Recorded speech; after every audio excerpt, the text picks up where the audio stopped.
एवढं मोठं पोतं आलं आज सकाळी. त्याआधी सकाळी डबा करायची घाई झाली माझी चालू, आणि सकाळीच किचनमध्ये हे असं मनी प्लांट बघितलं का एकदम फ्रेश वाटतं मनाला. त्याच्यानंतर जिरं पाणी उकळवून घेतलं. थोडंसं हेल्दी चालू आहे माझं आता. आणि मगाच्या पोत्यामध्ये होता एवढा मोठा खजिना, जो माझ्या मम्मीने मला पाठवला होता.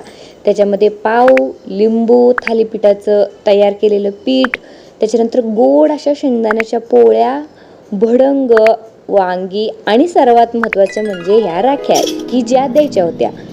आणि पाणी पिऊन मी घेतले भाजी करायला. मी मेथीची भाजी बनवत होते. तर ही माझी मेथीची भाजी बनवण्याची पद्धत आहे. मी भाकरी केल्यानंतर त्याच लोखंडाच्या तव्यामध्ये भाजी बनवते. एकदा तुम्ही करून बघा, एकदम भारी अशी चव लागते. त्याच्यात थोडंसं तेल टाकायचं, त्याच्यानंतर थोडीशी हिरवी मिरची आणि लसूण ठेचायचा आणि तो टाकायचा, आणि त्याच तेलामध्ये शेंगदाण्याचे कूट घालायचं. बरेच जण कांदा घालतात, तर कांदा घालूनही मी कधी करते, तर कधी अशीच भाजी करते. पण मेथीची भाजी ही आमच्या घरात सर्वांना खूप जास्त आवडते. आणि अशा प्रकारे केल्याने, आणि मेन म्हणजे ह्या तव्यात केल्याने भाजीची चव तुम्ही एकदा बघा कसली छान लागते.